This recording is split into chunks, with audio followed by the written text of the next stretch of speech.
جبکہ دوسری جانب متسم اپنی ٹیم کے ساتھ پلان ڈسکس کرتا جلد یہاں پہنچنے والا تھا، جبکہ ایمان شاہ کو SHO کے پیچھا کرنے پر اس بات کا یقین ہو گیا تھا کہ وہ عروب کی لوکیشن پر ہی جانے والا ہے۔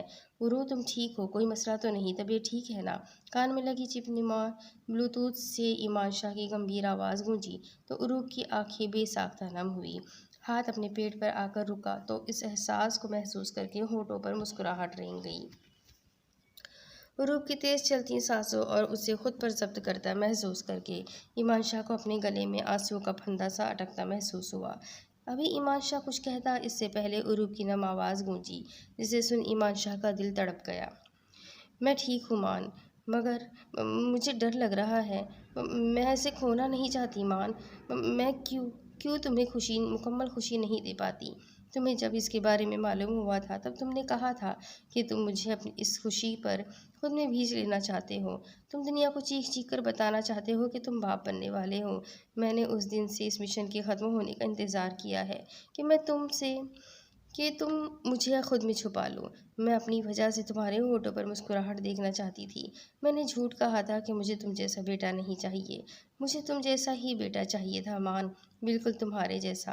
عروب کا ایک ایک لفظ ایمان شاہ کو ایک کاری ضرب کی طرح اپنے دل پر لگتا محسوس ہوا، مگر جب بولا تو اس کا جواب ایک جان چھڑکنے والے شوہر کا نہیں، جان قربان کرنے والے سولجر کا تھا۔ ایجنٹ گرے، آپ اس وقت ایک مشن پر ہیں۔ ہمیں اور اس ملک کو آپ سے بہت سی توقعات ہے۔ یہ وقت کمزور پڑنے کا نہیں، بہادری سے اس سب کا سامنا کرنے کا ہے۔ You are a soldier. Remember that you have the burden of honoring the daughter of your countries on your shoulders. It is your duty to fulfill the responsibility. This is on your shoulders. That is on your shoulder. Prepare to be a martyr or a conqueror. Instead of worrying about those who have not yet come to this world, protect the honor and life of those who are in this world because it is your duty, Agent Gray, and you have to fulfill your duty in every situation. مت بھولے کہ ایک فوجی اپنی قوم کا حوصلہ اور طاقت ہوتا ہے۔ ایک فوجی ملک کی سرحدوں پر چٹان بن کر کھڑا ہوتا ہے تو اس ملک کی عوام چین سے سوتی ہے۔ ایک فوجی کے پاس ہتھیاروں کے علاوہ لڑنے کے لیے بلند حوصلے اور چٹان جیسے مضبوط عزائم کا ہونا بہت ضروری ہے۔ یاد رکھیے ایجنٹ گرے، جب ایک فوجی کمزور پڑتا ہے یا اس کا حوصلہ ٹوٹتا ہے تو منہ کے بل دشمن کے قدموں میں گر جاتا ہے، اور تب صرف ایک فوجی ہی نہیں دشمن کے قدموں میں گرتا، بلکہ اس کی پشت پر کھڑی عوام بھی منہ کے بل گرتی ہے۔ آپ کے کندھوں پر جو فرض ہے اس کی ادائیگی ہر چیز سے ضروری ہے، اور یہ بات آپ بہتر طریقے سے جانتی ہے۔ تو کمزور پڑنے کی بجائے مضبوطی اور بہادری سے اس مصیبت کا سامنا کریں۔ اللہ پر یقین رکھیں، سب کچھ بہتر ہوگا۔ میری بات سمجھ آ رہی ہے نا آپ کو؟ ایمان شاہ کے سرد و سپاٹ لہجے پر عروب نے بے ساختہ بات میں سر ہلایا۔ یس سر۔ وہ ایک ماں تھی، اپنی اولاد کے بارے میں سوچ کر تڑپ اٹھی تھی، مگر اس سے پہلے وہ ایک سپاہی تھی، ایک محافظ تھی۔ لوگ اتنی آسانی سے کہہ دیتے ہیں کہ یہ بندہ آرمی میں چلا گیا ہے تو مغرور ہو گیا ہے، اس میں ایٹیٹیوڈ اور ایگو آ گئی ہے، مگر کوئی یہ نہیں جانتا کہ اس مقام تک پہنچنے کے لیے کس طرح کی اذیت انہیں سہنی پڑی۔ دن رات محنت کرنی پڑتی ہے، گھر سے دور سرحدوں پر یا سیاچین کی خون کو جما دینے والی سردی میں ملک کی جب حفاظت کرنی پڑتی ہے تب دل کے سارے جذبات بھی اسی ٹھنڈ میں جم جاتے ہیں۔ محافظ بننے کے لیے کبھی کبھی بے حس بننا ضروری ہو جاتا ہے، اپنی محبتوں اور رشتوں سے کنارہ کرنا پڑتا ہے۔ ہاتھ میں بندوق تھامے جب سرحدوں کی حفاظت کر رہے ہوتے ہیں تب صرف دل دشمن کے معاملے میں ہی سخت نہیں ہوتا، بلکہ اپنے جذبات پر بھی سختی اختیار کیے ہوتا ہے۔ گھر کی یاد ستائے تو اپنی 22 کروڑ کی عوام کو سامنے رکھ کر ان کی حفاظت کا سوچ کر یاد سے نظریں چرا لیتے ہیں۔ دشمن کے سامنے جب کھڑے ہوتے ہیں تو اس بات کی فکر نہیں ہوتی کہ وہ گھر والوں کی اکلوتی اولاد ہے، یا یہ کہ گھر میں بہن بیٹھی ہے جس کی شادی کرنی ہے، یا بوڑھے ماں باپ کا وہی سہارا ہے۔ اپنے جسم سے بہتے خون کو دیکھ یہ نہیں سوچتے کہ ان کے بعد چھوٹے چھوٹے بچوں کا کیا ہوگا، بیوی پر کیا گزرے گی۔ تب بھی دل میں دشمن کو جہنم وصل کرنے اور شہادت کا جذبہ ہوتا ہے، اپنے خون کے آخری قطرے تک حق کے لیے لڑتے رہنے کا جذبہ ہوتا ہے۔ جب سارے جذبے اور وفائے ملک کی عزت اور جان سے جڑ جائے تو خود کے لیے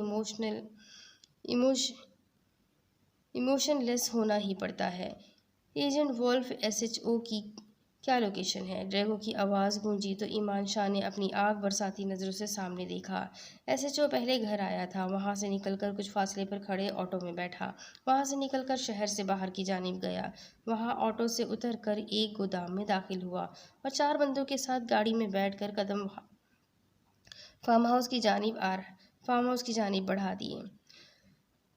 ایمان شاہ کے بتانے پر ڈریگو نے سر اس بات میں ہلایا۔ ایجنٹ کرے، اس فارم ہاؤس کے گیٹ پر 4 گارڈز ہیں، باقی ان کے ساتھی جن میں سے 3 لان میں 15 کے قریب موجود ہوئے ہیں۔ ہم بس کچھ ہی دیر میں پہنچنے والے ہیں، تب تک آپ یہیں رہیں گی، جب تک آپ کو انسٹرکشن نہیں دی جائے گی آپ یہاں سے ہلے گی بھی نہیں۔ ڈریگو کے سخت لہجے پر عروب نے جی میں جواب دیا کہ تبھی روم کا دروازہ دھاڑ کر آواز میں کھلا تو ایک شخص شیطان صفت انسان ایک لڑکی کو گھسیٹتے ہوئے روم میں لایا اور اسے میٹرس پر پٹکنے کے انداز میں گرایا۔ لڑکی کی چیخ کے ساتھ عروب کی چیخ بھی بے ساختہ تھی، جبکہ وہ آدمی ایک گہری نظر عروب پر ڈال کر دروازہ بند کرتا چلا گیا، جبکہ عروب پھٹی پھٹی آنکھوں سے اس لڑکی کو دیکھ رہی تھی جس کا جسم زخموں سے چور تھا۔ چہرے پر نیلوں اور تشدد کے نشان واضح تھے۔ دائیں آنکھ سوج کر چہرے کا الگ ہی حصہ لگ رہی تھی، ہونٹ پھٹے ہوئے تھے جن سے خون رس رہا تھا، جسم پر موجود لباس پھٹا ہوا تھا اور جہاں جہاں سے جسم عیا ہو رہا تھا ایسا لگ رہا تھا جیسے کسی جانور نے گوشت کے ٹکڑے کو نوچ لیا ہو۔ گردن اور چہرے پر دانتوں کے نشان دیکھ عروب کا دل تڑپ اٹھا، جبکہ لڑکی کی بائیں آنکھ سے بہتے آنسو اس کی کن پٹی میں جذب ہو رہے تھے۔ لڑکی نے زخمی مسکراہٹ سجا کر عروب کی جانب دیکھا تو عروب کو اپنا سانس سینے میں اٹکتا ہوا محسوس ہوا۔ اب اس کے آگے کی کہانی میں آپ کو اگلی قسط میں سناتی ہوں کہ آگے کیا ہوگا۔ یہ جاننے کے لیے میرے ساتھ بنے رہیں، اگلی قسط میں پھر ملیں گے، تب تک کے لیے اللہ حافظ۔